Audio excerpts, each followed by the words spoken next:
அறிவாலயத்தில் கள்ள கூட்டணி, சுயநலம் பிடித்த கூட்டணி, முக்காடு போடுவது உறுதி, கலாய்த்து வரும் நெட்டிசன்கள். இப்படி ஒரு சுயநல கூட்டணியை வைத்துக் கொண்டு தேர்தலை சந்திக்க போகும் முதல்வர் ஸ்டாலினை நினைத்தால் சிரிப்பும் வேதனையும் வருவதாக நெட்டிசன்கள் கலாய்த்து வருகின்றனர். தமிழ்நாட்டிற்கு வருகின்ற ஏப்ரல் 23 வாக்குப்பதிவு நடைபெறுகிறது. தொகுதி பங்கீடு, வாக்குறுதிகள், பிரச்சாரம் ஆகியவற்றால் அரசியல் களம் சூடுபிடித்து வருகிறது. அனைத்து கட்சி வேட்பாளர்கள் பொதுமக்களிடம் வாக்கு சேகரிப்பில் ஈடுபட்டு வருகின்றனர். இந்நிலையில் அறிவாலயத்தில் உள்ள கூட்டணி என்ற பெயரில் சமூக வலைதளங்களில் கார்ட்டூன் வீடியோ ஒன்று வெளியாகி வைரலாகி வருகிறது. அந்த வீடியோவில் காங்கிரஸ், தேமுதிக, கம்யூனிஸ்ட்கள், விசிக உள்ளிட்ட கட்சிகள் திமுகவுடன் கூட்டணி வைத்து போட்டியிடுகின்றன. இதில் காங்கிரஸ் காரிய கமிட்டி தலைவர் செல்வ பெருந்தகை ஸ்ரீபெரும்புதூர் தொகுதியில் வேட்பாளராக களம் காண்கிறார். ஆனால் அவரின் சுயசரிதையை பார்த்தால் வெட்கக்கேடானதாக உள்ளதாக நெட்டிசன்கள் தெரிவிக்கின்றனர். அந்த வீடியோவில் சரித்திர பதிவேடு குற்றவாளியான செல்வ பெருந்தகை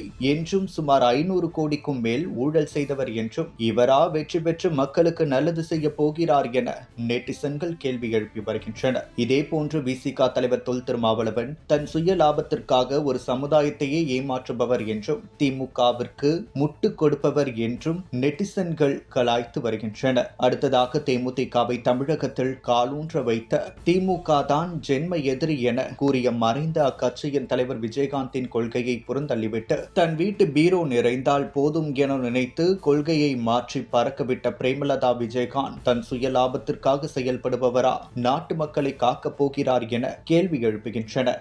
எந்த ஒரு சுயலாபம் இல்லாமல் ஏழை வர்க்கத்தினருக்கு துணையாக நிற்கும் கம்யூனிஸ்ட் கட்சியினர் 30 கோடி ரூபாய்க்கு விலை போகியுள்ளதாக நெட்டிசன்கள் வேதனை தெரிவிக்கின்றனர். திமுகவுடன் கூட்டணி வைத்து இவருக்காக தீக்குளித்து இறந்தவருக்கு துரோகம் செய்தவர் தற்போது அறிவாலயத்தில் ஜால்ரா அடிக்கும் பணிகள் மதிமுகவின் வைகோ ஈடுபட்டு வருவது வேதனை அளிப்பதாக பதிவிட்டு வருகின்றனர்.